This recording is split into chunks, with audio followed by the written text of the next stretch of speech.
Welcome to a special edition of the Alaskaland podcast, a history of the first 5 years of the Fairbanks North Star Borough, read by Rachel Ward.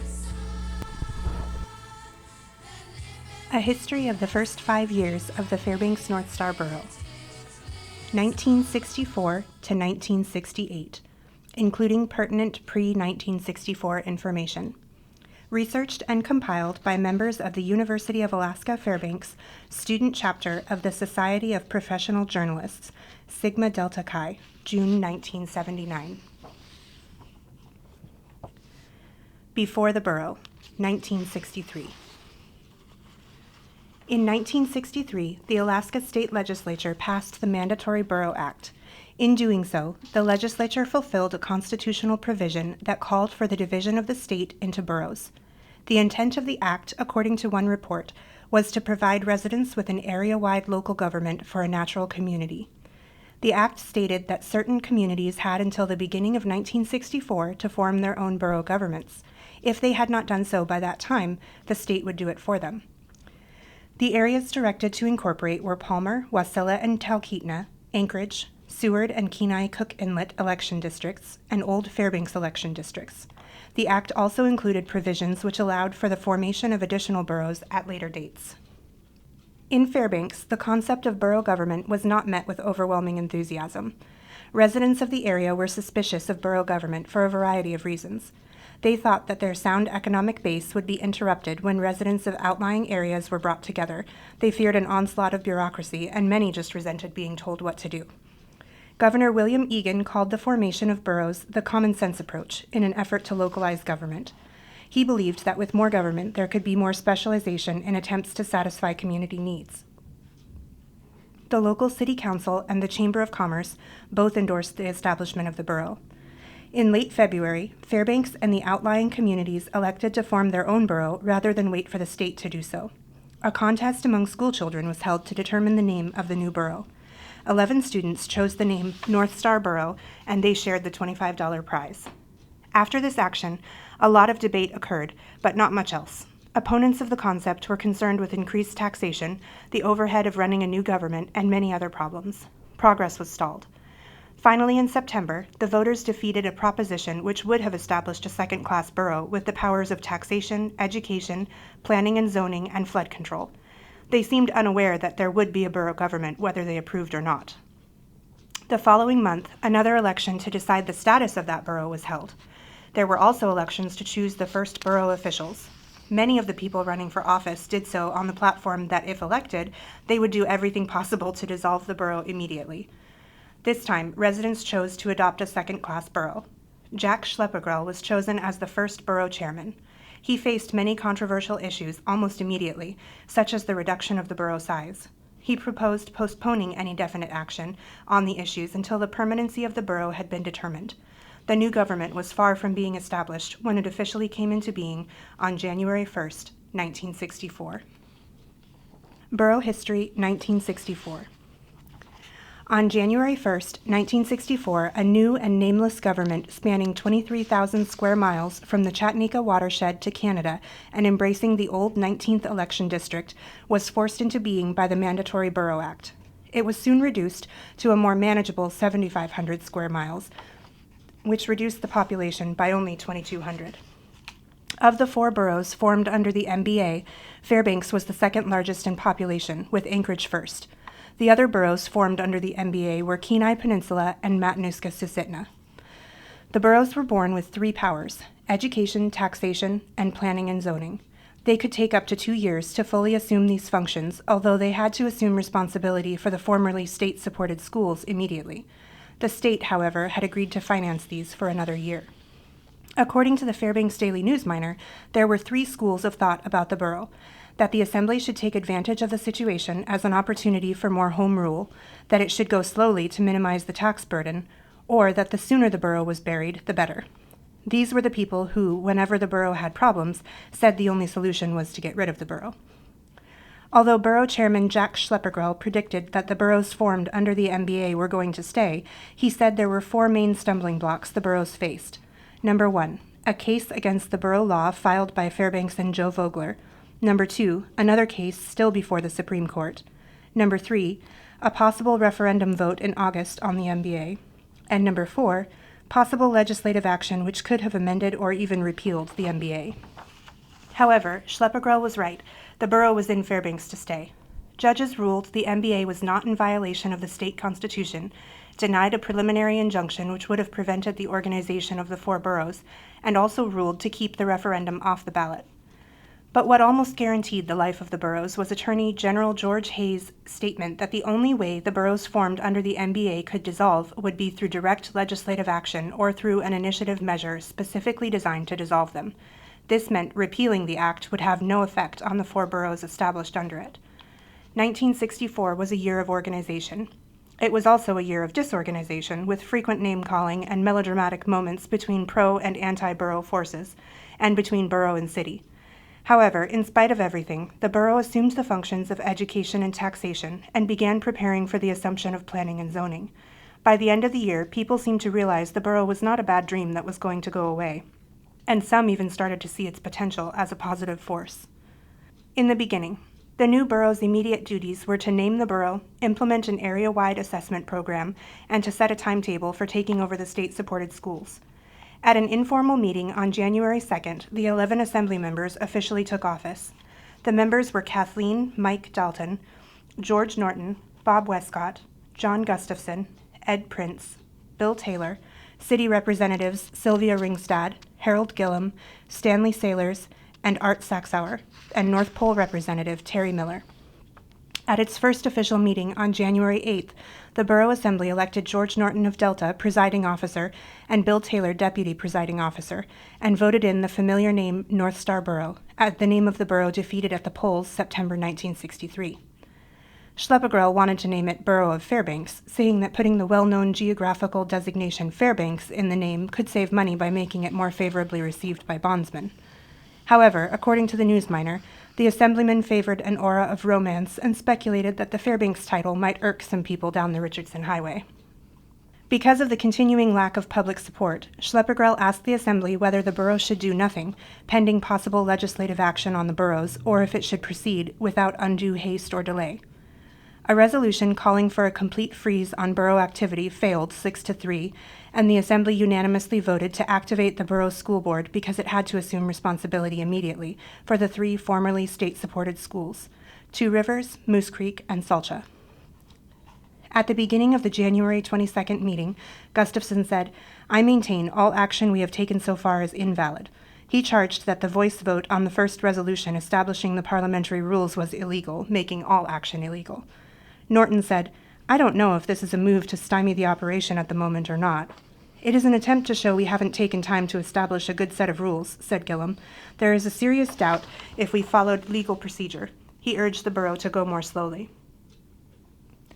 The challenge was dropped after a parliamentarian ruled the procedure had been correct, and after Schleppergrell asked, "Shall I send the transitional check back?" referring to the $84,390 from the state to help pay for the transition to borough government. However, although there was still hostility toward the borough, including some by members of the Assembly, a go-ahead resolution passed 6-3, since a no-action stand would have thrown an additional tax burden on the people already paying taxes.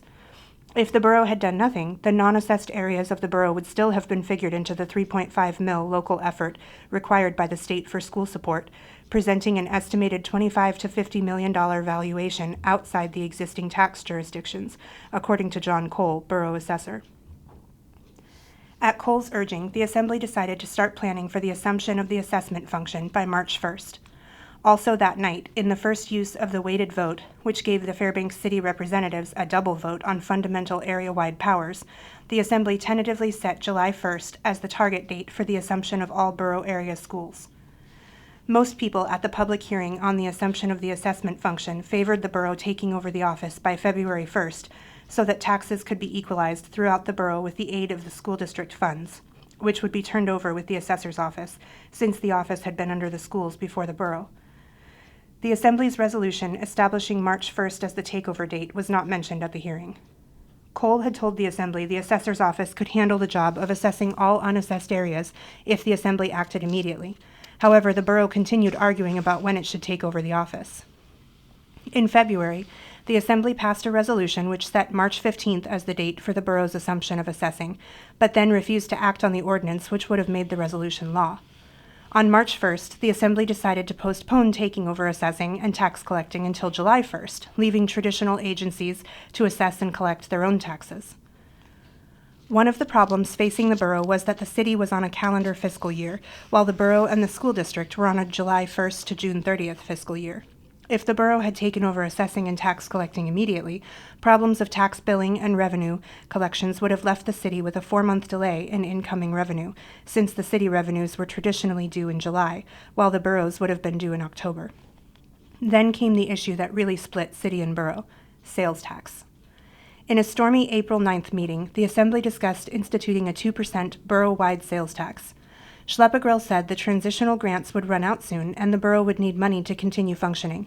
He said 1% would cover the budget and the funds lost from the school district's elimination of the personal property tax, and 2% would cover all costs plus leave a surplus for education. Many of the city residents opposed the tax. Fairbanks already had a 3% city sales tax, and a 2% borough sales tax would create a 5% sales tax within the city, with only 2% outside the city. Many advocated a more uniform form of taxation. Some suggested a real or personal property tax, and others advocated a second-class borough income tax, which would have to be approved through state legislation. However, Schleppegrell said that although the borough could later institute property or income tax, the time limitation required a more immediate solution to the financial problem. On May 15th, the borough took its next major step. It decided to assume totally the function of education on July 1st. Borough Attorney George Yeager said the borough did not have to take over the schools when it imposed the 2% sales tax, but that if it didn't, it might be open to challenge in future disbursement of funds. City Manager Gerald McMahon took a stand against both the sales tax and the assumption of the schools, saying the city and borough needed to hammer out their differences in a joint session. "You shan't blithely or harum-scarum pass on these serious considerations," he said. At a public hearing on the sales tax, one man reprimanded the Assembly and the chairman for not acting soon enough at the first meeting when the assessor said all taxable property could have been on the rolls by July 1st if the assessing had been done immediately. "This is the price you pay for having members who basically oppose the borough itself," said the man, who accused the borough of going too slowly. One citizen was especially enthusiastic about the sales tax. "I'm all for a 2% sales tax," she said. "In fact, I'm for 15 or 20%. We need a good foundation in order to have a good borough. We've got the borough, and there's no way we can get rid of it," she added. At the end of May, there were more misunderstandings over the sales tax. The Assembly passed it 7-4, then had to declare it defeated because there wasn't a large enough majority. The Assembly then rescinded its action so that the issue would not be dead. However, the Assembly could not have taken final action on it anyway, because it needed a new public hearing because of a $20 limit amendment. The Chamber of Commerce got into the tax issue by recommending a personal property tax and a 1% sales tax for the borough. Members of the Chamber, the borough, the Fairbanks City Council, and individuals met on this recommendation. However, the rather heated meeting did not stick to the subject of a 1% sales tax. People attacked Schleppegrell's proposed budget and argued over the relative costs of living in the city compared with outside the city. City Mayor Darrell Brewington said he felt the borough should rescind its action of taking over the schools on July 1st, advising the Assembly to wait a year so it wouldn't need the funds as urgently and could wait for funds from a personal property tax. At the May 29th meeting, Saxauer said, "I'm fully convinced the borough is moving too fast. We need at least a year's experience before taking over a multi-million-dollar business." He then moved to rescind the action of taking over schools by July 1st. Schleppegrell said he had questioned how fast or slow the borough should have gone, but that since the borough was going to stay, he felt it should move ahead. Saxauer said since the law allowed for 2 years for assuming the education function, the borough should take at least 1 year, and that to take over the school function immediately would be lackadaisical. "I never passed anything lackadaisical," quipped Ed Prince. However, other members of the Assembly also questioned taking over schools without adequate funding.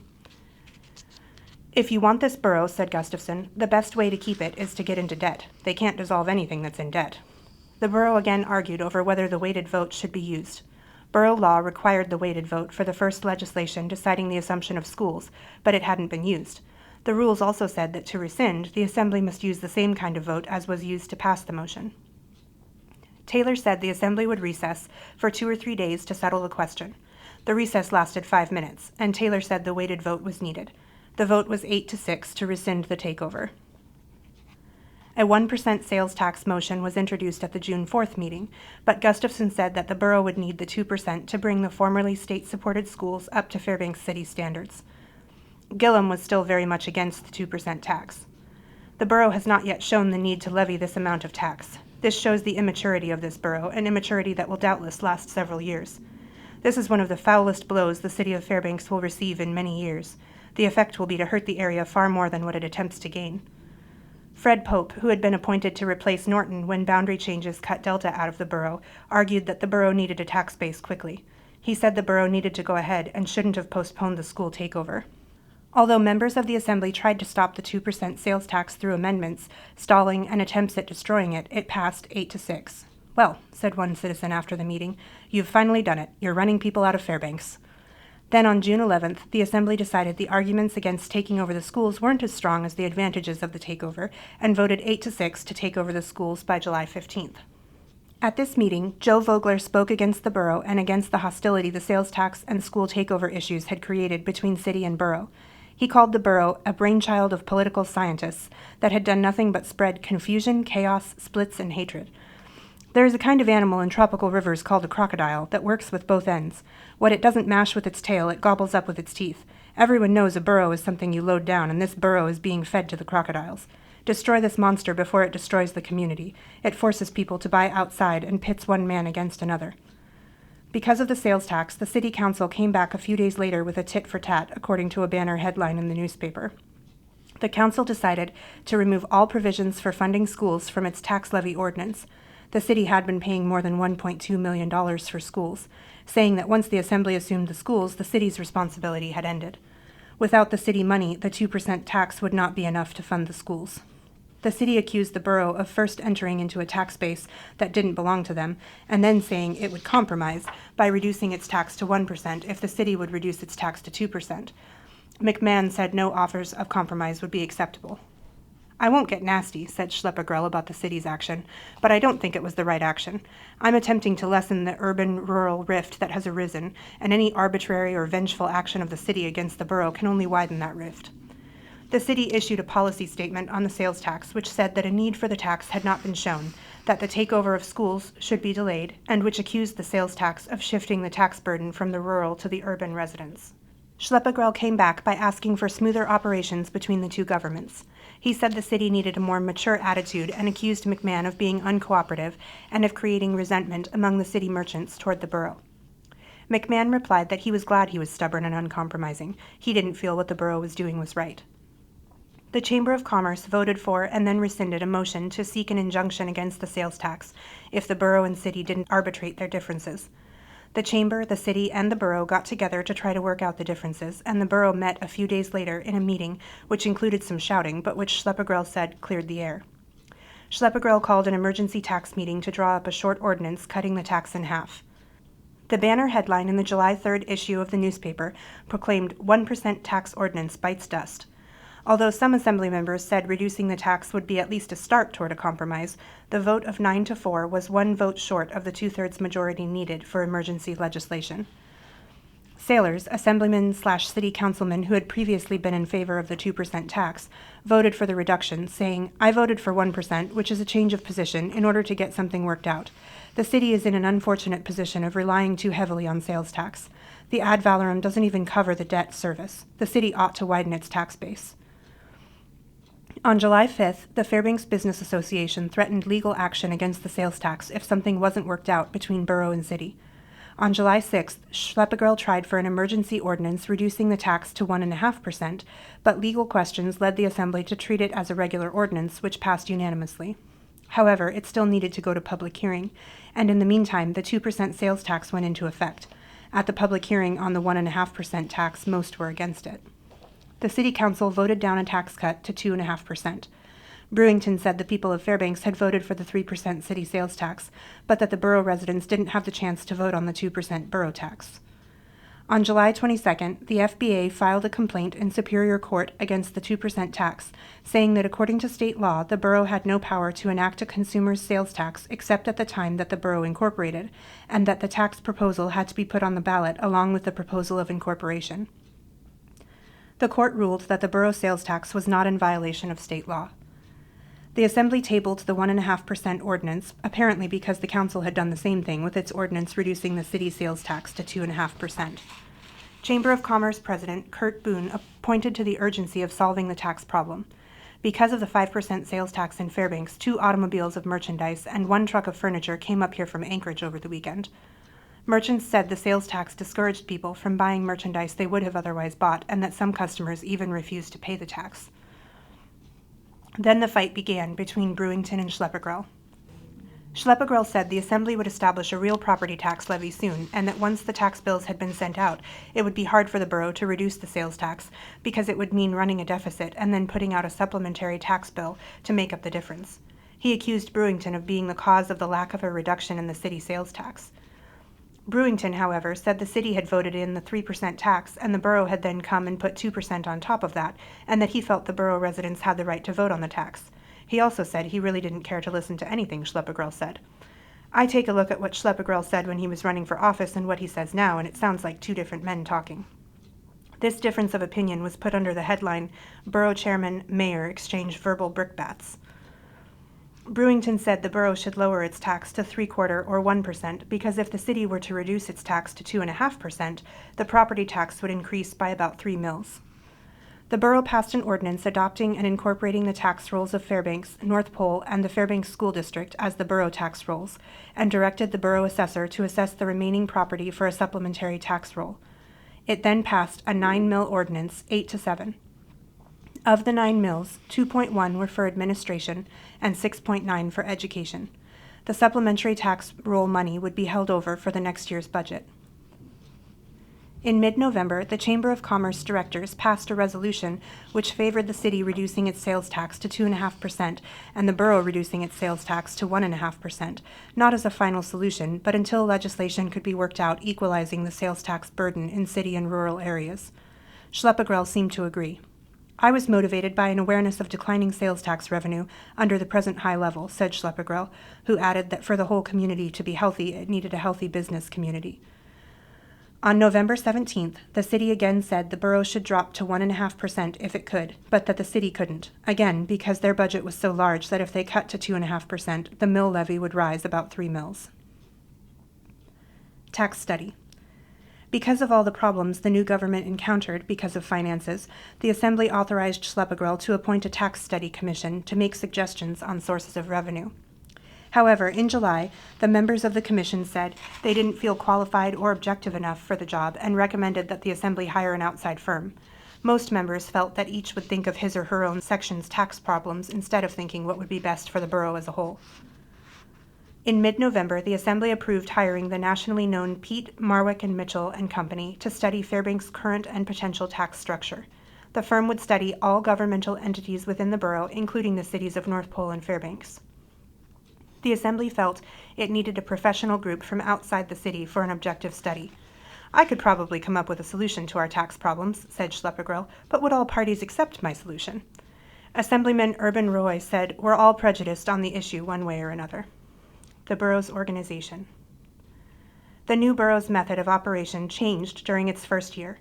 It started out in committee form, but in February, most Assembly members decided the borough was too small a governmental body to make committees practical, since each member ended up serving on several committees. However, many of those who opposed the borough had been using the bottlenecks of committees to reduce the amount of legislation, and they were in favor of keeping the committees. Dalton, who was in favor of abolishing the committees, said to Norton, Mr. Norton, you can testify to the frustration and idiocy of the whole operation for 5 weeks. We have fumbled around, fooled around, and stumbled. Those in favor said the committees spent too much time arguing over the rules of order, while those against the measure complained they didn't have any chance to study its effects. Taylor asked, are we going to change the rules every 2 weeks? The change passed 6-4. Earlier that same meeting, several matters had been referred to the committees, but the Assembly neglected to consider what would become of the resolutions after liquidating the committees, according to the Newsminer. In a meeting about a week and a half later, there was more disagreement about the procedure used for abolishing the standing committees. The opponents said the resolution had been rammed through. It was done under cover, so the minority could not consider it, Taylor said. If we're going to become a shouting session where the loudest gets the floor, you can count me out. Most Assembly members agreed the rules for introducing and considering resolutions should be tightened. The Assembly amended the rules and established 3 ways a resolution could be introduced and considered. A resolution could be introduced one meeting, typed up and considered at the next, or it could be given to the clerk to be typed 1 week before the meeting at which it would be considered. The Assembly also made provisions for emergency ordinances, which could be introduced and considered in one meeting, requiring a 2/3 majority for passage. The Borough and its money. At its first meeting, the Assembly authorized Schleppegrell to turn in a proposed January 1 to June 30th budget and ordered the Finance Committee to hold hearings promptly. At the January 22nd meeting, Dalton, who was pro-Borough, needled Gillum, the Finance Committee chairman, for not reporting Schleppegrell's budget out of committee. However, Gillum protested that he needed to get the rules established, something he felt the whole Assembly had failed to do. "I am totally ashamed of our actions these last 3 weeks," said Gillum. At the end of January, Dalton again complained that the Finance Committee had not acted on the budget. She said the only committee meeting had been held outside the city on an evening when it was 40 below zero. However, Gillum said he needed the assessing budget before the operating budget could be discussed. Dalton motioned to yank it out of committee, but Schleppegrell agreed Gillum needed more time. On February 27th, with little discussion and few revisions, the budget was passed.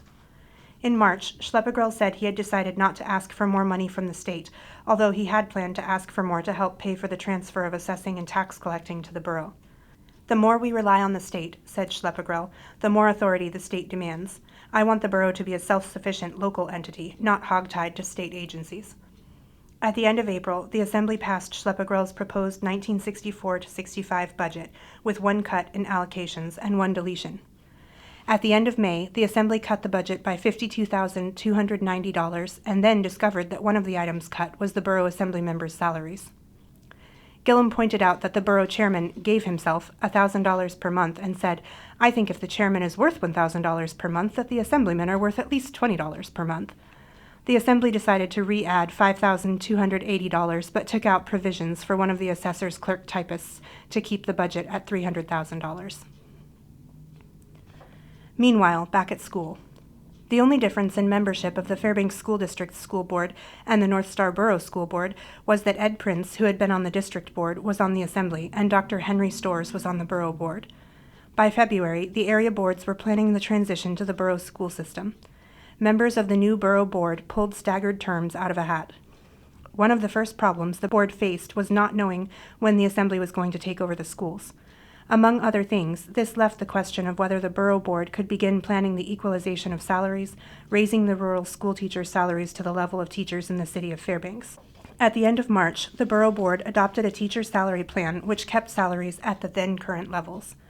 The board decided if it upgraded the teachers' salaries at the formerly state-supported schools, the funds would have had to come from the borough, funds the borough did not have. The board's budget, submitted June 23rd for the 3 rural schools, was $923,094.49. Board member Janet Baird urged the Assembly to approve the budget and also the mill levy it was considering because at that time there were only 60 days left before the beginning of school, and the schools needed money. Superintendent of Schools Dr. Charles Lafferty suggested that the board ask the state for its appropriation early. In the first part of July, the state agreed to advance the funds to carry the school district over. The district was suffering from the continuing disagreement between the city and the borough over which would control the schools, and this had delayed appropriation of the school district's money. The Borough Assembly cut the school budget by $400,000, including funds for kindergarten.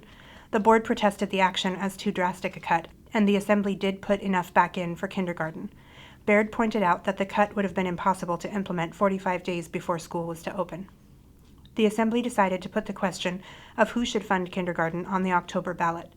At that time, borough residents voted to keep kindergarten and to pay for it with borough funds. In the beginning of September, Schleppegrell asked what was being done about the $1,375,000 the school district looked into a drawer one day and discovered, a $1.3 million surplus in the school district's bank account. A few days later, Lafferty said he had been surprised there had been so much confusion and suspicion over the surplus, and explained that it had been a custom for the board to hold extra funds for construction. He said that of the $16 million in construction completed in the district since the 1930s, only about $10 million had been bonded. Lafferty said that this probably was not the best or most efficient way of handling the surplus. He felt the board should have a regular mill levy for construction and bonds for special projects. Baird said she also favored a mill levy for construction because the way we have been doing it, taxpayers become suspicious of the way their money is being spent. Although the surplus incident raised a question that a special school audit be done, the Assembly decided to at least wait until the annual audit by the school officials was completed. The conflicts which arose during the 1964 school budget preparation were representative of what was to happen every year. School construction. In the beginning of October, the board said the borough needed 3 schools urgently and requested 3 bond issues totaling more than $5 million. One was for a new junior high school, and the other 2 were for more facilities at Moose Creek and North Pole. In November, there was more talk about Ryan Junior High School, which had been on the drawing board since 1961. Some board members felt it might be too small by the time it was finished. Ryan, according to the original plan, would have 51 classrooms and be adjacent to Lathrop High School. Health and zoning. The Assembly started considering taking over planning and zoning after a state sanitarian said there were too many dogs and rats in the city. In early November, regional sanitarian Bill Green told the Assembly that there were too few sanitarians in Fairbanks and that the area needed its health codes more stringently enforced. Green said that rats were on the increase in the south part of the city and that a rabies outbreak was possible because of the loose packs of dogs. According to Green, the increase in rats was caused by the open dumping south of Lakeview Trailer Court and incomplete maintenance by the city of the sanitary fill on the South Cushman Street extension. Among other things, Green said that some of the health problems could be solved by proper planning and zoning, and that the lack of planning was creating a haphazard development for the future protection of private property and business interests. A capital improvement program integrated with the City of Fairbanks based on sound planning and zoning principles would materially protect these vested interests in the growing community's health and welfare, said Green. The Assembly seemed to agree that the situation warranted action, but the body could do nothing without voter approval. The Assembly at first decided to seek limited power over health services in the area, and Schleppegrell named an advisory committee on environmental health problems. However, a few days later, the Assembly decided to postpone the assumption of borough health power and instead authorized Schleppegrell to start planning for the assumption of the planning and zoning function by July 1, 1965. Elections. Replacing members on the Assembly, whether through appointment or election, seemed to cause nothing but conflict and confusion in 1964. When borough boundaries were changed and Norton needed to be replaced because Delta had been cut out of the borough, the Assembly faced the question of how to fill rural Assembly member vacancies. After one appointment was declared illegal because it had been made in executive session, the appointment was finally made in a meeting filled with multiple recesses, legal squabbles, and misunderstandings, according to one source. In August, the Assembly set the borough chairman's term at 3 years. Gillum, who voted against the measure, said, "I realize borough law is a bunch of nothing anyway, but I want some definitions of some of these terms." Taylor ruled his comment immaterial, and the borough established 1965 for the next election of Assembly members and 1966 for the chairman. This action lit the fuse. People accused the borough of suspending elections and of violating state law, which, they said, prescribed the borough hold elections at the same time as those held in the largest organized city in the borough. Although the borough did have the authority to set a separate date for its own elections, it did not act in time to do so anyway, and had to have its elections with the city. As a result of sailors voting for the 2% sales tax, which the other members of the city council opposed, the council decided that city representatives to the Assembly would be appointed by the council instead of being elected by the citizens in the area. This decision reflected the city's attitude that the Assembly representatives should not be free agents elected by the people, but rather appointed to represent the council's views. Sailors strongly objected to this, saying that the people in the city had as much right to elect their Assembly members as the people in the rural areas. Borough History, 1965. While 1964 was primarily a year of organization, 1965 was a year devoted to the Assembly settling down and getting on with facing the problems confronting it.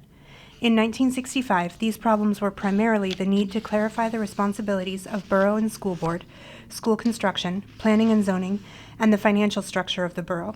These 4 provided plenty of fuel for many clashes in Assembly meetings, and none were totally resolved by the end of the year.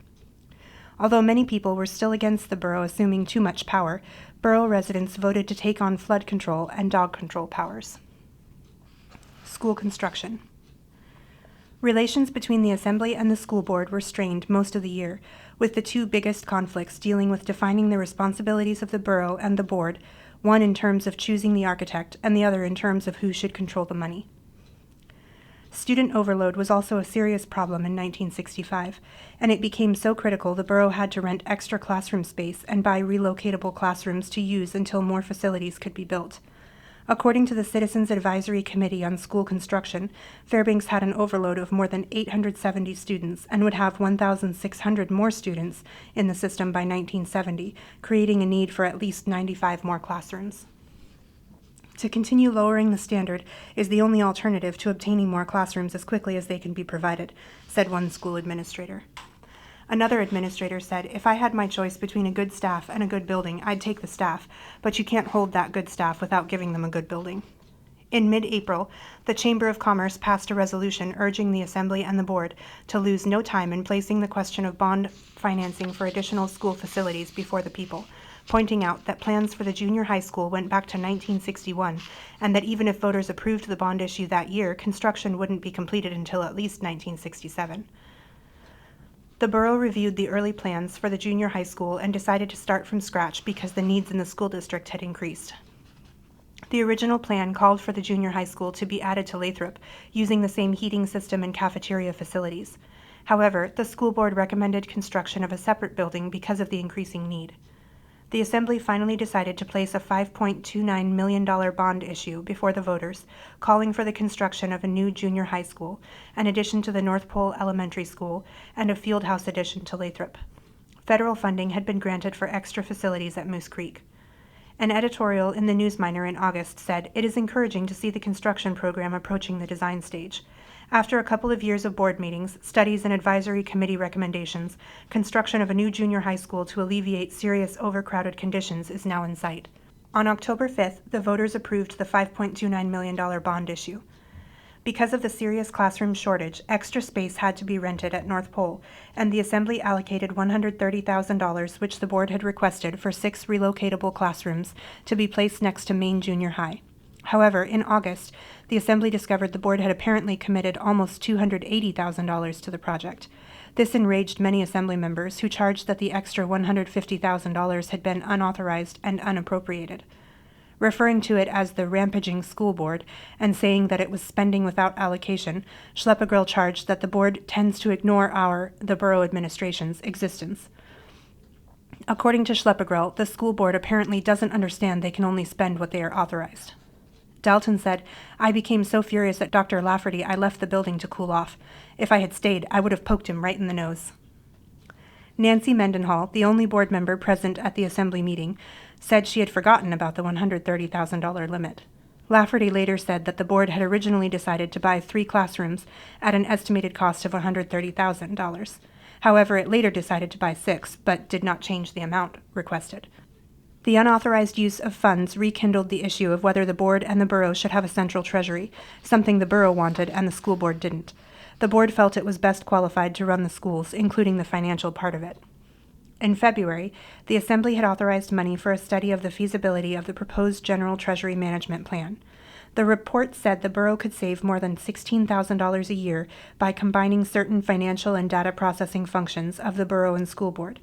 It suggested a centralization for the two in a manner that will permit separate administration of the respective budgets and assign central accounting responsibilities to the North Star Borough Treasurer's Office. On June 3rd, the borough approved forming a central treasury office, 9-1. Sailors voted against it, saying that the school board should approve it first, since according to a new state law, the central treasury office could be formed only with the board's consent. However, George Yeager, borough attorney, said the consent could come after the borough approved the plan. However, the board was not in favor of the idea, not even with the relocatable classroom controversy.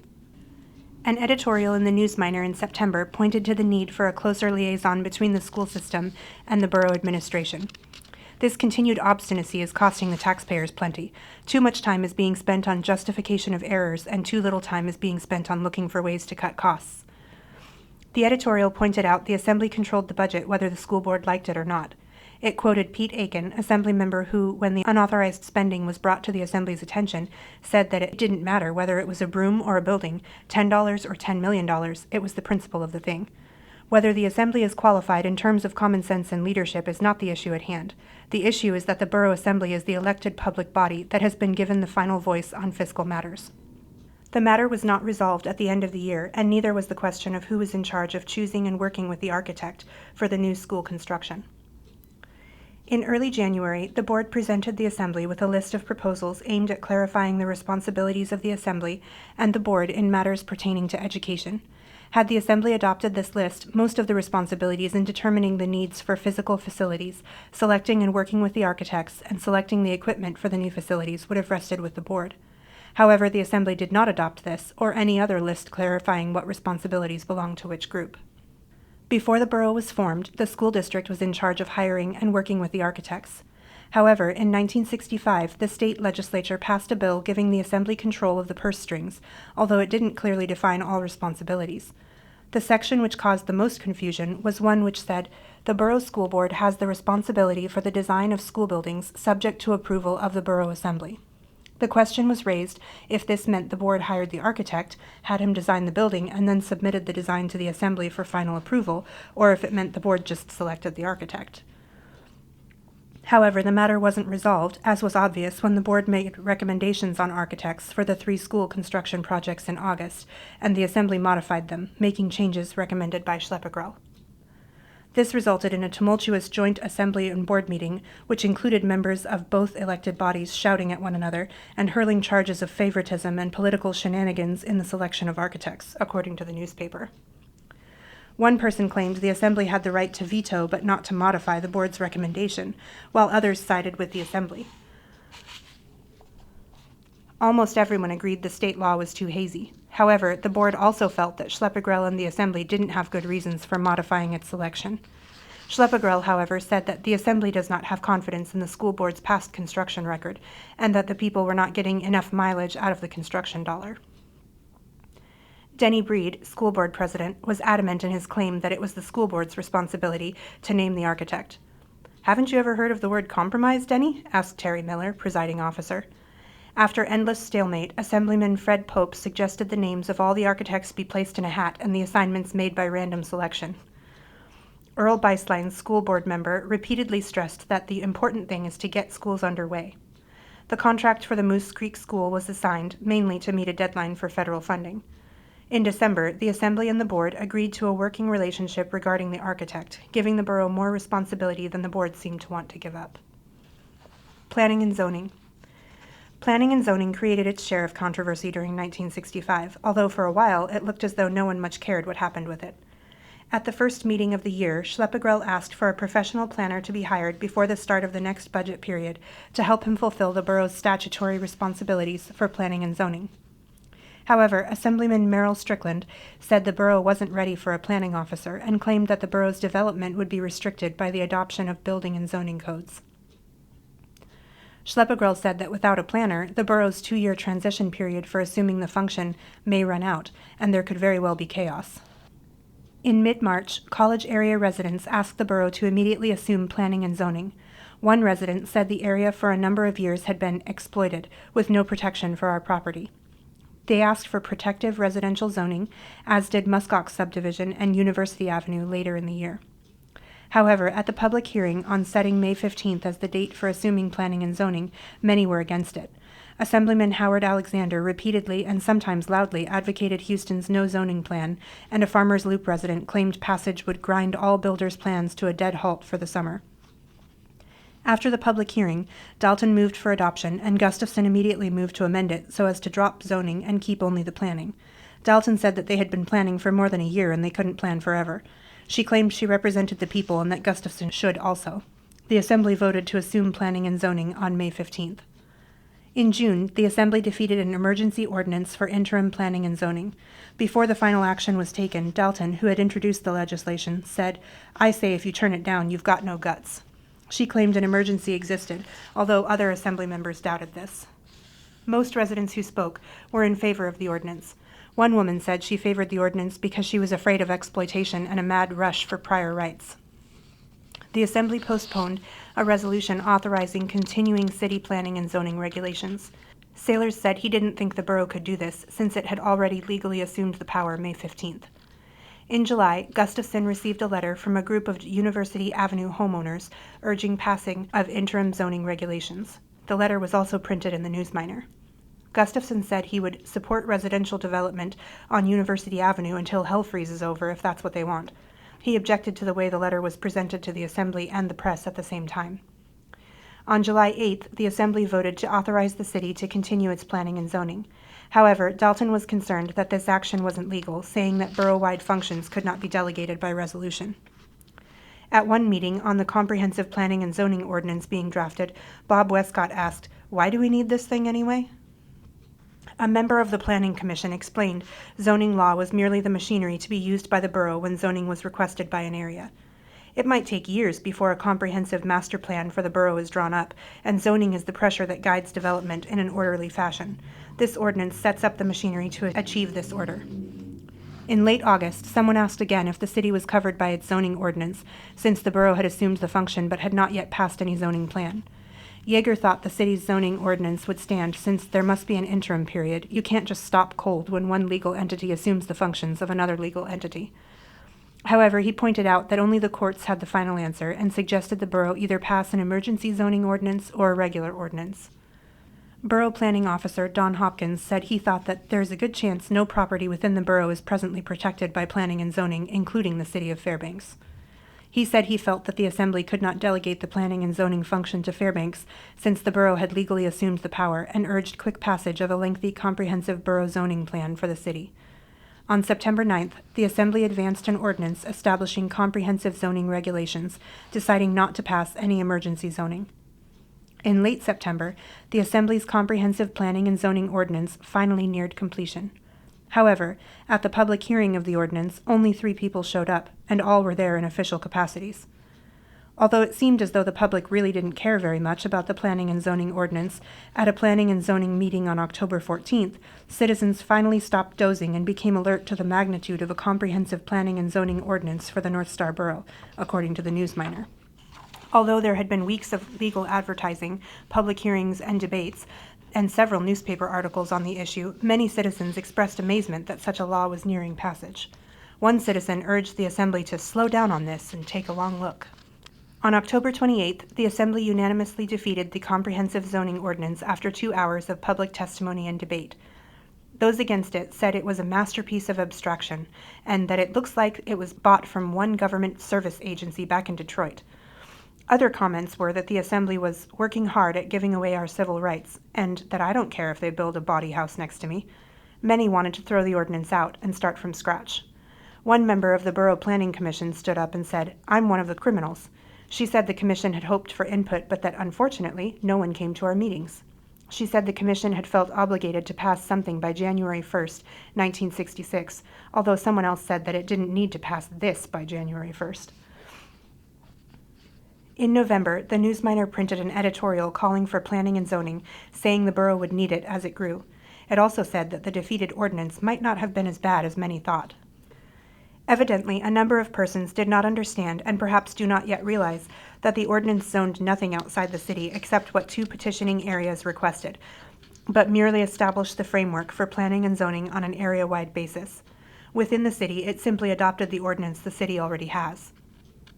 In mid-December, the city voted to recommend that the borough postpone emergency legislation adopting the existing city zoning codes. It disagreed that the city would lose planning and zoning functions by January 1st, when the borough's 2-year transition period would be over. The Assembly debated whether to adopt the city's ordinance and also whether an emergency existed. Gillum said he thought the city planning and zoning laws were legally in effect until superseded. On December 22nd, the borough failed to pass an emergency ordinance adopting the city's zoning laws.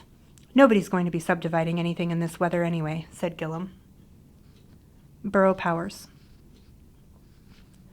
Although the borough seemed hesitant to assume its original power of planning and zoning, it did add 2 more powers in 1965, flood control and dog control. At the first meeting of the year, Schleppegrell asked the borough to assume the flood control powers. The U.S. Army Corps of Engineers had revised the $35 million Chena River flood control project, but before federal funds could be used, flood control needed the support of local government. "We should give this serious consideration," said Schleppegrell. "We've never had a flood of the proportion of the potential danger." In April, the borough decided against petitioning for environmental health powers, although many members felt the state wasn't fulfilling its health and sanitation responsibilities in Fairbanks. "Health knows no political boundaries," said Gillum, who claimed the state wasn't enforcing its health codes. Gustafson agreed the borough shouldn't assume the powers, saying he wanted the borough to stay away from these functions until the state forces us to do it. However, at the same meeting, the borough decided to petition for area-wide dog control power. Schleppegrell said that dog control was a local problem and should be handled by the borough. The cost of dog control is minor compared to the disfigurement of one child or possibly the loss of one life, Schleppegrell said. Before the October 5th election, the Newsminer published 2 editorials encouraging people to vote for flood control, which was on the ballot along with the question of dog control. It doesn't seem logical that the idea of flood control should require much selling in a potential flood area. We live in an area geologically characterized as the Tanana floodplain. A hillside resident who voted no would be taking the short-sighted approach. The basic economy of our area, the stores, businesses, offices, and service industries that provide our livelihoods, all virtually lie on the Tanana floodplain. On October 5th, voters said yes to both dog and flood control powers. Financial structure. Because of the problems the borough was having because of taxation, it had commissioned a review of its financial structure in 1964. Inequities exist in the current tax programs of the North Star Borough and its political subdivisions, stated the report, which was completed in late April. It appears that more emphasis has been placed on sales tax as a major source of revenue than on property taxes in both the city of Fairbanks and the North Star Borough. Current trends in the city of Fairbanks are not consistent in this regard with the national average. The report recommended adopting a uniform borough-wide personal property tax, modifying real property tax ordinances for a more equitable distribution of the tax burden, instituting poll tax and motor vehicle licensing, providing for more strict enforcement of the sales and property taxes, and instituting a more equitable and uniform sales tax. It also recommended eliminating duplication in local government and suggested forming large service districts, as small ones tended to be administrators' nightmares. Although the Assembly agreed with most of the suggestions, it was not able to implement some of them, because doing so would require the cooperation of the school board and the city, neither one of which was on especially good terms with the borough for most 1965.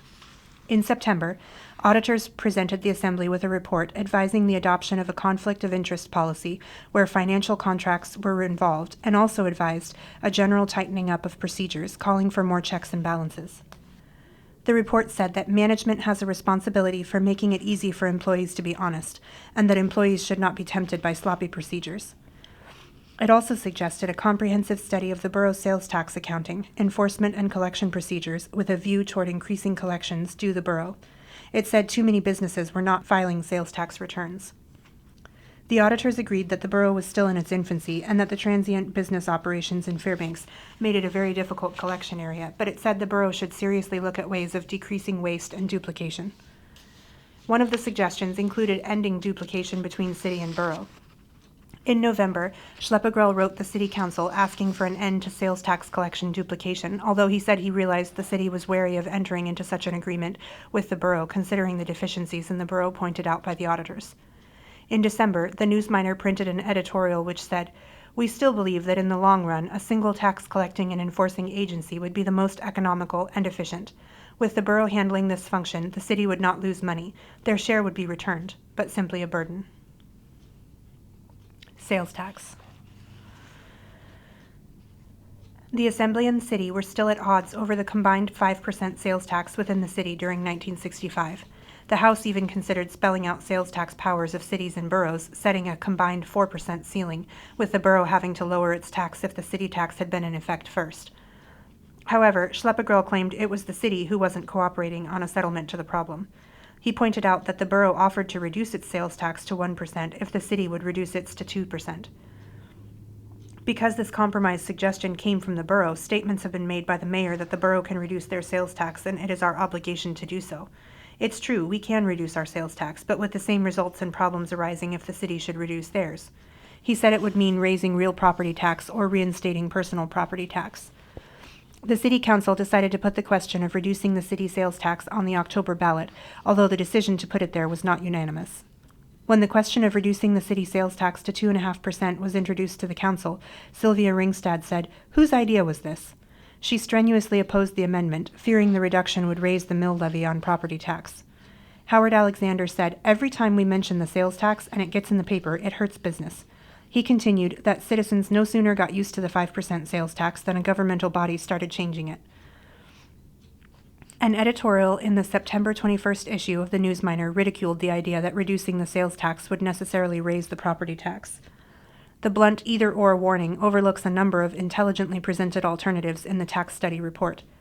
Proposed alternatives included reinstatement of personal property tax, better enforcement of the sales tax, and centralized collection. The editorial blamed the city mayor for frightening people into believing that reducing the sales tax would definitely raise the mill levy.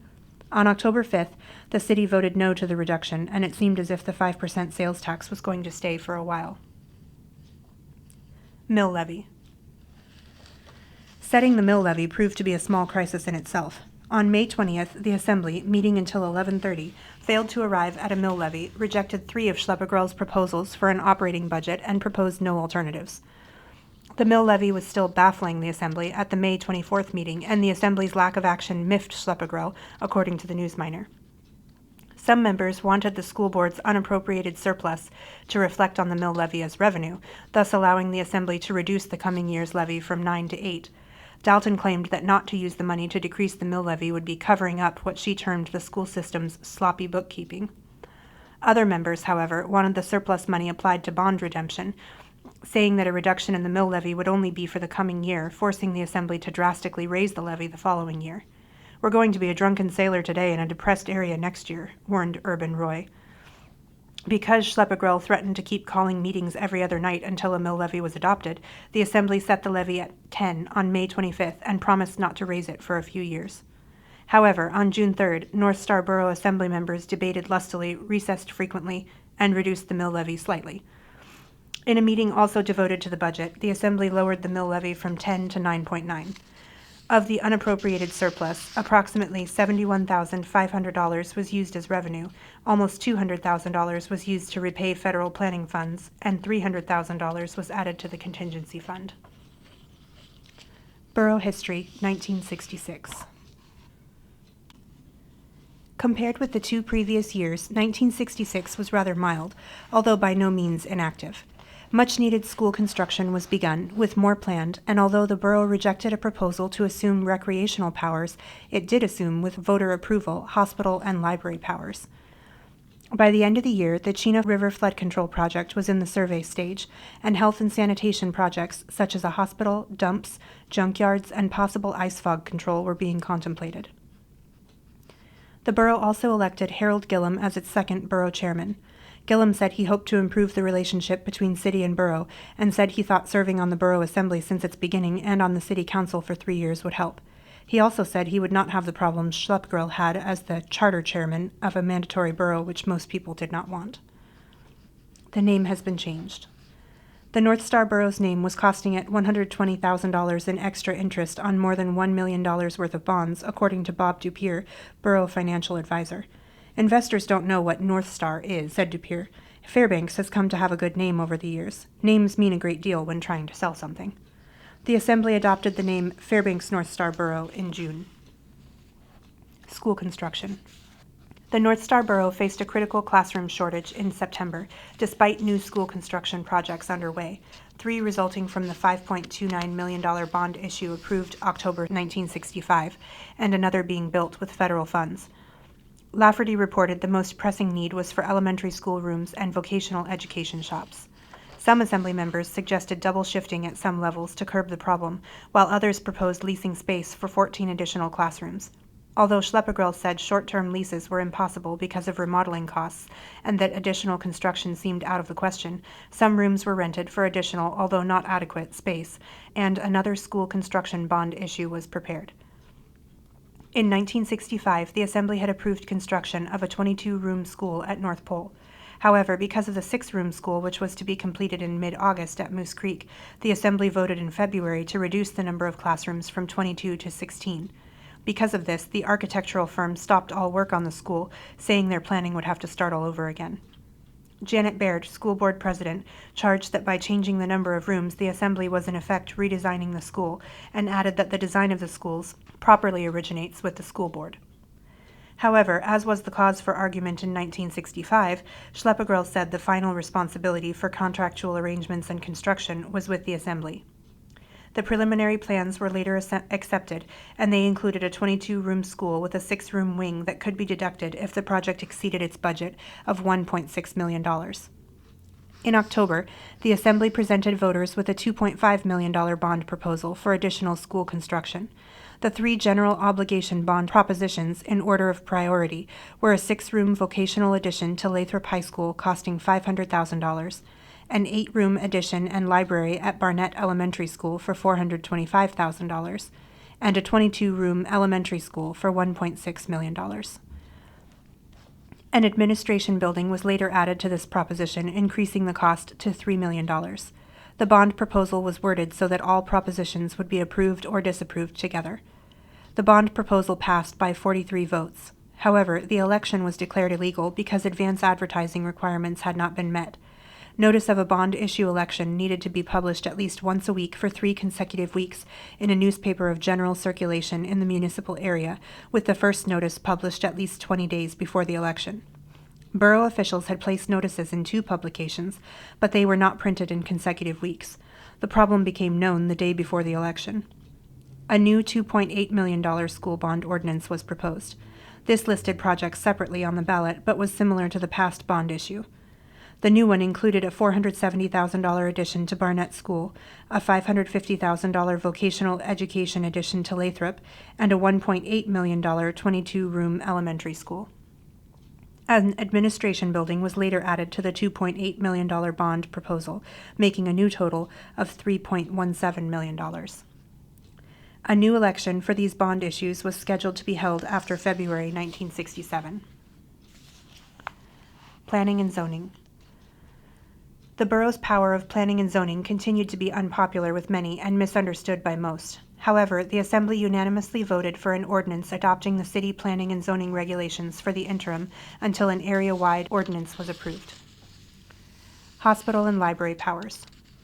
The borough's assumption of hospital and library powers was approved by the voters in a special election June 21st. However, in October, a $5.5 million bond proposal for a 120-bed hospital was defeated at the polls. Gillum said the vote was not so much against having a hospital as a demand for more solid information before approving such an expensive program. Because it was part of the election that included the $3 million school construction bond proposal, the hospital election was declared illegal because of failure to comply with advertising requirements. Dog control. The borough officially took over dog control powers from the city in October, and in November turned down a proposal to give it back to the city. Gillum said, enforcing dog control requires 2 separate departments, one for the city and one for the borough. He indicated that another ordinance to give control back to the city would be forthcoming and claimed it would provide better service to the public. The borough also replaced the old dog control ordinance. The new one defined dog control officer and had a new section on harboring annoying dogs, which said a person could not keep any dog causing annoyance. Any private citizen could apprehend a loose dog in a humane way and then immediately notify a dog control officer. Junkyards. In September, the Assembly passed an ordinance requiring annual permits and 8-foot fences for junkyards.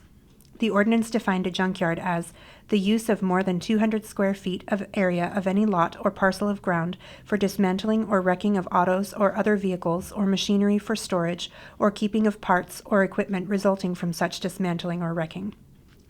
An editorial in the News Miner stated that the ordinance not only defined authentic junkyards, but also yards of junk. It said some people who stored a lot of junk in their yards were maintaining a junkyard, and the energy they saved by not disposing of the junk could be used to construct an 8-foot fence. The ordinance required present and planned junkyards to be completely obscured from view of any traveled or occupied location within 500 feet. A $50 fine or a maximum of 60 days in jail were the penalties for noncompliance. Merging of city and borough. One of the last items of the year was the Alaska Municipal League's proposal that the borough and the city merge and dissolve one municipality into the other, or consolidate and dissolve the two into a new municipality. Gillum said this legislation had less promise in a rural area but showed great promise for metropolitan areas like Anchorage. For the amount of people we have too much government, said Fairbanks Mayor H.A. Red Boucher. Borough history, 1967. Both controversy and the Chena River overflowed in 1967. The biggest conflict concerned designing the proposed physical education complex and assigning the contract for Ryan Junior High School. Although the conflict ended in a court case, by summer the issue was settled and construction was begun on Ryan. Because of the August flood, the need for a new hospital greatly increased. Although all proposals for funding it were either rejected or not feasible, the new hospital was a little closer to being a reality by the end of the year because citizens were forming committees to plan and raise money for it. School construction. The Borough Assembly and School Board were at odds during the first half of the year over the proposed physical education complex and Ryan Junior High School. As in past years, the main controversy was over whose responsibility it was to design and assign the contracts for school construction. However, although the school board was not satisfied with the outcome of the conflict, by summer Ryan was under construction. Voters had approved a bond proposal for Ryan and the physical education complex in October 1965. Since then, several preliminary designs and construction plans for Ryan had been made, approved, and revised, but there was still no school. In mid-January, the board submitted plans to the Assembly for the physical education complex. However, the Assembly rejected the plans because it had decided it wanted an enclosed winter sports facility built with the complex. Assemblyman Harry Porter said the idea of a winter sports facility had been discussed since the early 1950s, and in 1966, Borough Chairman Harold Gillum had urged the school board to reduce the amount of gymnasium space in the PE complex and use the money saved for winter sports. Because the Assembly had rejected its plans, the board decided to look into possible sources of funding for a winter sports facility. However, in February, it submitted new plans which did not include such a facility. The Assembly rejected these plans in favor of those drawn up and submitted by Gillum, plans which included a winter sports facility. The Assembly gave these plans to the board for study, asking it to return them in 2 weeks. In mid-April, the board drew up plans which included a winter sports facility and forwarded them to the Assembly. On April 14th, the Assembly postponed consideration of the plans after Gillum told the board and the Assembly he would veto the board's plans should the Assembly approve them. On April 28th, the Assembly rejected the school board's plans. Assemblyman Al Seeliger said the Assembly was going back on our word, referring to the assurances the Assembly had given the board that it would approve the plans if the board included a winter sports facility. Although the board's plans did include such a facility, Gillum recommended the Assembly reject the plans. He asked the Assembly to authorize the plans he and his drafting department had made up. However, state law had been clarified by this time and said that the Assembly had the power only to accept or reject plans submitted by the school board. It did not have the power to make changes in them or to make its own design. The school board decided not to proceed with the junior high school as a separate project. The board's plans were for Ryan and the complex to be connected, and it did not want Ryan under construction until plans had been finalized for the PE complex. On May 3rd, the board directed Lee Link of Alaska Architectural and Engineering to stop work on the final design for Ryan. Gillum directed him to have the final plans ready for bid that week. Although the school board's plans had been rejected and Gillum had no authorization to proceed with his own, he said, "We're just going to do it," meaning he was going ahead with his own plans. Ed Nywoner, attorney for the school board, told the board that he believed Gillum's orders to Link were in direct contravention of a statute that says the school board is responsible for design criteria of the school's buildings.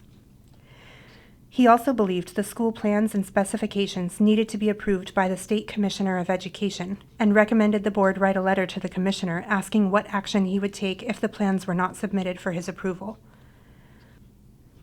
Mac Fenton, a school board member, suggested the board seek an injunction to keep Gillum and the Assembly from proceeding with their plans to build Ryan and the accompanying complex on the grounds that Link was making revisions in the plans, which should be submitted to the school board for approval. When he heard about the possibility of an injunction, Gillum said, "That makes me real mad. I think it indicates that the school board is not truly concerned with education." He told Link that he would assume full responsibility and that Link should proceed with the plans, saying that Link was under contract for the borough and not the school board. Gillum said he expected the plans to be ready for bid the following week. On May 8th, the Assembly decided not to approve the board's plans to connect the junior high school and PE complex, maintaining that the original plans called for 2 separate buildings, as in the plans Gillum had drawn up. On May 10th, an advertisement was published in the News Miner inviting bids for the construction of Ryan Junior High School, and the school board voted to seek an injunction against Gillum. Ernest Preschner, Assistant Superintendent of Schools, hand-carried a request for the injunction to Juneau. The board felt that not only did Gillum have no right to proceed without the approval of the board and the Commissioner of Education, but also that his plans for Ryan were not in compliance with state education regulations. According to the board, state law required that the space for a PE complex be included in new junior high and high school buildings, which was why the board had wanted Ryan and the complex built together instead of separately, as in Gillum's plans. On May 11th, Gillum told the Department of Education to go climb a rope after he received a telegram threatening him with an injunction if he continued advertising for construction bids for Ryan.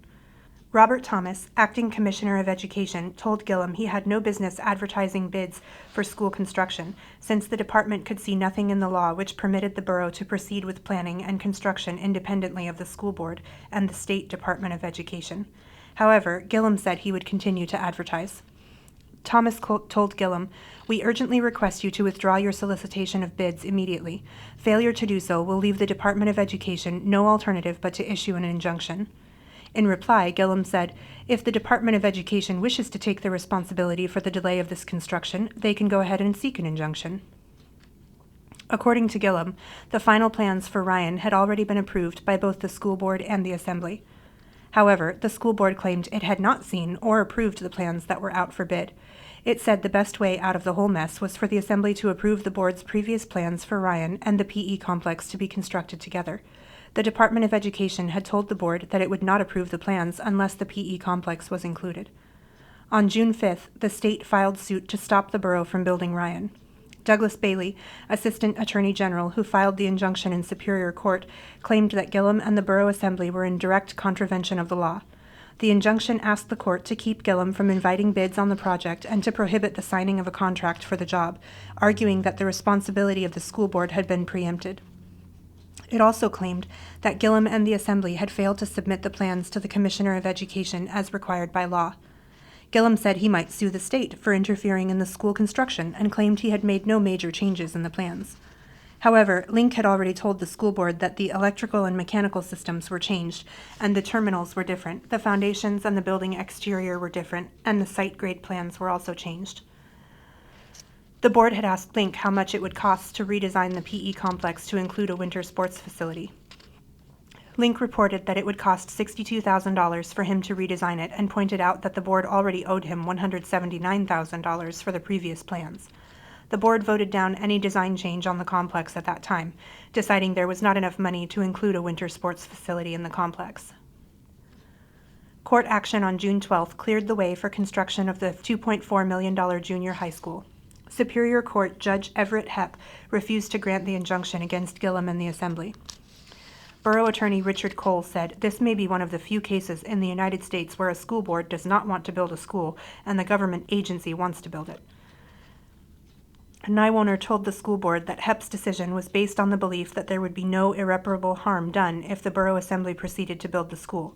He added that in the eyes of the law, the school board and Borough Assembly were one legal entity and therefore could not sue each other. On June 20th, Hepp handed down his final decision, saying the State Commissioner of Education did not have to approve plans for the new school. On June 30th, the Borough Assembly accepted a bid of $2,135,021 from B&A Toombs and Company for the construction of Ryan. The board then faced the problem of determining how much money was available for the construction of the physical education complex. Bonds in the amount of $1,290,000 had been approved by the voters in 1965 for the project, but some of the money had already been spent for preliminary work and some was spent by the Assembly for part of the common facilities the PE complex would share with Ryan. The board considered postponing any action on the complex, but Preschner said if the school board didn't take action, the Borough Assembly might design and put out a bid for its own version of the complex. The board became concerned that what happened with Ryan could happen with the complex. The board instructed Link to prepare a schematic drawing and gave him guidelines for designing the enclosed corridor between the complex and Ryan, since the two would not be built as connected buildings, as was the school board's original plan. Excavation for Ryan was begun in the summer, and the way was clear for designing, assigning the contract, and construction on the PE complex. In other school construction matters, the bond proposal drawn up in 1966 was defeated in March 1967. Hospital. In 1966, borough residents had voted to give the borough hospital powers, and the August 1967 flood and the damage it did to St. Joseph's Memorial Hospital made the need for a new hospital even more urgent. None of the several approaches to financing the hospital, which were considered, were accepted, although by the end of the year, citizens were forming committees to start planning and raising money for a new hospital. and Fairbanks needed a new hospital. St. Joseph's had been built in 1906, a second wing was added in 1935, and a final wing was built in 1951. In 1967, St. Joseph's had 70 beds, but because of limited space, they often occupied the hallways. In early August, Gillum said that $1.4 million in Hill Harris funds would be available for the hospital project if the state provided $300,000 in matching funds. The Hill Harris Fund had been established in the 1940s by the federal government to help build hospitals and other necessary institutions. On August 7th, the Borough Assembly voted to present the voters with a $5.5 million bond issue for a new hospital, although the borough still hoped for federal participation. Gillum felt the hospital would definitely pay its own way plus the debt service once it was in full operation. The August flood left the bottom floors of St. Joseph's unusable, and approximately $50,000 was immediately needed to get the hospital back into operation. St. Joseph's was under consideration for condemnation because of the costly repairs needed. The Sisters of Charity of Providence, the order which ran St. Joseph's, said the order would not sponsor reconstruction of St. Joseph's but would keep it in operation until a replacement was built. However, because it would take nearly 3 years to complete the new hospital, St. Joseph's needed money to be brought up to standard. The Lions, Kiwanis, and Rotary Clubs united and established the Fairbanks Hospital Rehabilitation Fund. Several $1,000s were donated to help repair St. Joseph's. Because of this, the sisters said they would keep the hospital open as long as it was needed, provided they continued to receive community support. Because of the flood damage, Fairbanks was designated an economically depressed area, which entitled it to receive grants and loans for approved projects under a provision of the Community Facilities Act of the Department of Housing and Urban Development. The hospital project was declared an eligible project. The $5.5 million bond for a new hospital, which the borough had decided to put on the October ballot, was only to give authorization for the borough to proceed with an 18-month planning phase. During that time, only those bonds which would provide the money needed for the planning would be offered for sale. If other financing was approved, then the hospital could be built. Before the election, Fairbanks was given top priority for the uncommitted Hill Harris funds, which would total $2.1 million over a 3-year period. On October 4th, the state legislature approved $400,000 in matching funds for hospital construction. However, the bond was defeated by a ratio of 3-2.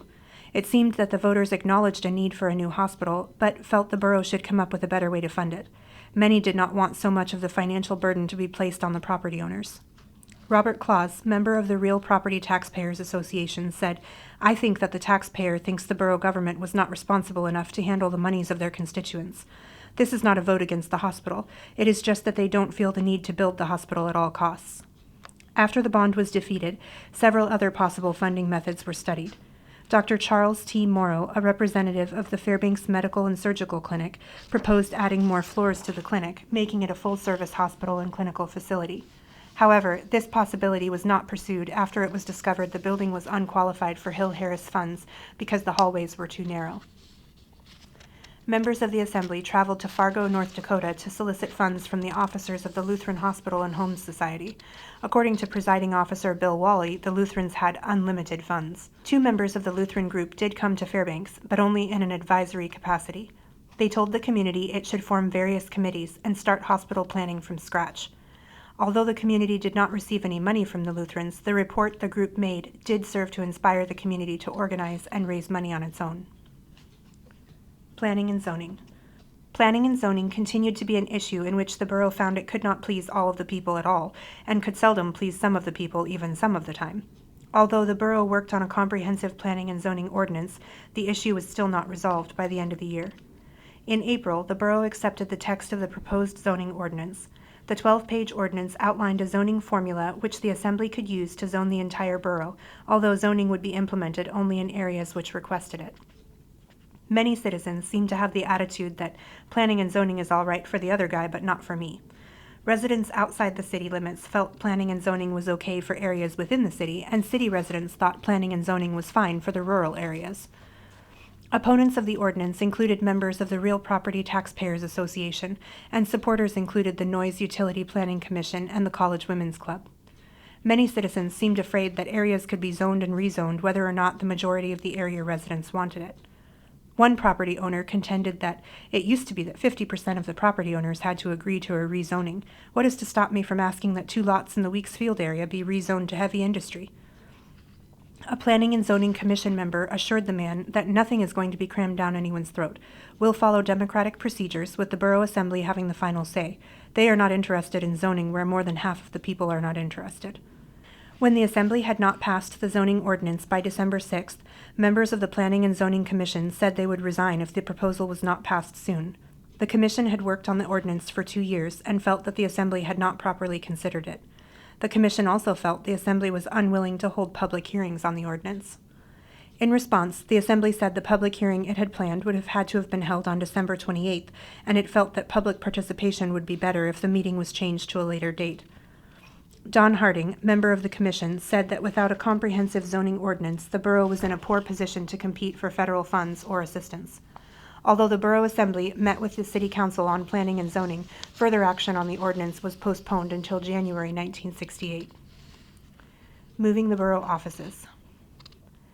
In September, the Assembly decided to look for a new permanent location for the borough offices. The offices had been moved from the Cole Building to the main junior high annex, but they were occupying what had become desperately needed classroom space. Assemblyman John Huber asked Superintendent of Schools Dr. Charles Lafferty if he thought that the classroom situation was so critical that the borough should move all of its office equipment out onto the lawn and put a tarp over it until the new office space was found. Lafferty replied that, while the classroom space is limited, everybody needs to give a little and cooperate. In October, the borough moved to a new location in the Lathrop Building on 2nd Avenue. They never gave up. A petition containing 1,839 signatures was sent to the State Attorney General's office in April, calling for an election to dissolve the borough.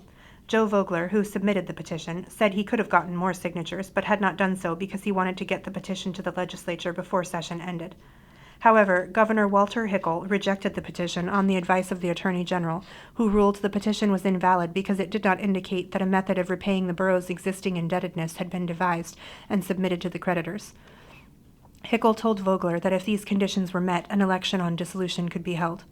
Later that year, Wally appointed a committee to study the possibility of dissolving the borough or unifying it with the cities of Fairbanks and North Pole. However, the Assembly rejected such an idea, and Gillum called Wally's committee futile because he had not found anyone to assume the bonded indebtedness of the borough. Borough History, 1968. During 1968, the concept of borough government gained more acceptance as residents of the Fairbanks North Star Borough began to realize that the borough was going to stay and that it could function as an effective layer of government between the state and city levels. The borough's relationships with area governments improved. As each began to accept the other's assigned powers and duties, an air of cooperation developed. Although the Borough Assembly still found itself involved in controversial issues, the flamboyant name-calling of past meetings was gone. In February, the borough was given one of the best financial ratings in the state. The borough established new services in 1968, including a summer Head Start preschool program, and also established a board of library commissioners in an effort to improve local library facilities and services. Many issues occupied the Borough Assembly's attention during 1968, but 3 of them were particularly important: planning and zoning, a recreational center, and an election to change the structure of the borough. Planning and zoning. In 1968, the Borough Assembly finally resolved the planning and zoning issue. The ordinance, which the borough had worked on since its inception, was borough-wide, zoning only a few specific areas such as Muskox subdivision, while establishing a framework which would allow more zoning if property owners desired it. A controversial section of the ordinance concerned the downtown core area of Fairbanks. Most of those involved in drafting the ordinance considered it too restrictive. However, a public hearing on proposed amendments, which included the size of signs on buildings and parking regulations, attracted only 2 people. The public apparently did not share the same degree of concern. On March 13th, in a near-unanimous vote, the Assembly approved the amended zoning framework. The only dissenting vote in the 11-1 decision was cast by Fred Pope, who later explained that he really favored the ordinance, but had voted no because he thought the Assembly was discussing a different issue. Assemblyman Bob Bettisworth, voicing the Assembly's feelings, described the ordinance as a real milestone, and added that, "I think we've got something we can really build a town on." Despite its overwhelming acceptance, the ordinance was not without opponents. Assemblyman John Huber, who had voted in favor of the ordinance, explained he would move for reconsideration in an attempt to put the ordinance on a ballot for voter approval. However, the motion for reconsideration failed because it lacked a second, and the ordinance again passed overwhelmingly at a later meeting. Big Dipper Recreation Project. One of the most controversial issues the Borough Assembly dealt with in 1968 was the Big Dipper Recreation Project. The Big Dipper, as it came to be known, was a surplus World War II airplane hangar located in Tanacross, about 170 miles southeast of Fairbanks. During the early months of 1968, there were several unsuccessful attempts to establish a youth center in Fairbanks. Residents in the neighborhood of the site opposed the idea, stating that such a center would create a nuisance. The effort stalled until Hez Ray, a physical education teacher at Lathrop High School, and a large group of supporters approached the Assembly in March with a proposal to move the hangar to Fairbanks. The Assembly unanimously approved it. Ray hoped to relocate the hangar and renovate it into a community recreational sports center using mostly volunteer help. Tim Smith, State Youth Projects Director, warned the community that its enthusiasm must hold out if the project was to be successful. His concern was echoed by Huber, who called the project an impossible fairy tale. A letter of intent outlining the borough's plan to use the hangar as a public recreational center was sent to the state government in Juneau. Although the hangar was up for bid on the public auction block, state policy was to first cooperate with governmental bodies that could prove they had specific plans for available state property. A 10-acre plot adjoining the hospital reserve plot on 19th Avenue and Lathrop Street was set aside for the hangar, and an application requesting approval of recreational use was sent to the State Division of Lands. In April, the state deeded the building to the borough and charged $1 for it. The only problem left was to move and rebuild it before the summer ended, and the community began to volunteer help. A local company donated a bus, and the Fairbanks Joint Crafts Council sent 8 skilled workers to Tanacross to study the situation. Ken Murray, a local insurance salesman, donated insurance for the workers. Local construction companies donated equipment. The chosen site was readied for the structure. The worries about the lack of community support voiced earlier seemed unfounded. When the borough was given the hangar, Ray took personal leave from his teaching job to stop criticism that he was neglecting his teaching duties in favor of his volunteer work. In June, the borough, in an emergency ordinance, appropriated $13,000 from the budgetary reserve to support the project. The ordinance stated that it was necessary to expend funds for architectural services, site preparation, and other services. If this was not done, the borough will be deprived of the use of the building for another year, and it will deteriorate, and parts of the building will otherwise be lost and suffer damage. Many Assembly members were dissatisfied with the ordinance because they said it was only a partial show of support. The general consensus of the members was that the Assembly should have completely committed itself to the project. However, funds were limited. Earlier in the month, it was revealed that Ray had been put on the borough payroll in a vacant assessor's position. The controversy over the project began during an Assembly meeting in early September. At that meeting, Gillum approached the body to ask for an additional $75,000 to help finish the project. In what Bettisworth termed an extraordinary action for this body, a motion was made to hike the donation to $130,000 to $90,000 to finish enclosing the project, and the remaining $40,000 to cover monies already spent on the project. When Kathleen Mike Dalton, who had proposed the ordinance granting the original $13,000, asked Gillum how much money had already been spent, Gillum said $53,000 had gone toward the project. Gillum said that the chairman's legal rights included the right to spend monies from the Assembly's budgetary reserve account. He argued that while he might be legally wrong, he felt he was acting according to the direction of the Assembly to erect the building. After a heated debate, the Assembly decided to withhold approval of funds and instead appointed a committee to determine the accurate costs, the construction schedule, and possible uses of the Big Dipper. The committee consisted of Dalton, Gillum, Bettisworth, Assemblyman Wally Burnett, Donald Gilmer, Borough Planning Director, and Walter Pierce, Borough Engineer. The following week, a letter to the editor appeared on the front page of the Newsminer. The letter, which was signed by Assembly members Dalton, Bettisworth, Brian Cleworth, and Con Miller, reprimanded Gillum for fiscal irresponsibility. They stated they opposed the use of the money on the grounds that it had been spent before being authorized. There were no specific plans for the use of the building and the fact that the borough had no recreational power. They went on to say that they disapproved of the devious way that has been taken to use public funds for this project without planning as to its use or funding. They also questioned Ray's position on the borough payroll. The letter ended with the recommendation that the approval of funds be withheld until a study had been made to determine the future use of the building. 4 days later, the Newsminer carried an article in which Gillum defended his actions. He admitted that, possibly I did make a mistake by proceeding without waiting for the paperwork to catch up, but I saved the public a good deal of money. He said that he had contracted for the expenditures because the intent of the Borough Assembly to get the building erected had been fully established. A public hearing on the issue was attended by more than 100 people and revealed that while most people approved the project, they disapproved of the method in which it had been handled. On September 27th, the Assembly met to vote on the issue. Bettisworth opposed the motion to improve funding, saying that to authorize any money for this project is to condone an action that was taken illegally. Despite the vocal opposition, the Assembly voted 8-3 to proceed with enclosing the hangar and appropriated $115,000. Supporters of the project renewed their request for voluntary aid from the community, and work continued even after the appropriated money had been spent. Volunteer electricians helped light the structure, and an old-fashioned barn raising was held to help raise additional funds, with moose meat donated for the cause. By the time the cold hit Fairbanks, the Big Dipper was able to hold an ice rink, and skating commenced that winter. Reclassification. Despite the borough's increased acceptance, many borough residents still considered it a superfluous layer of government.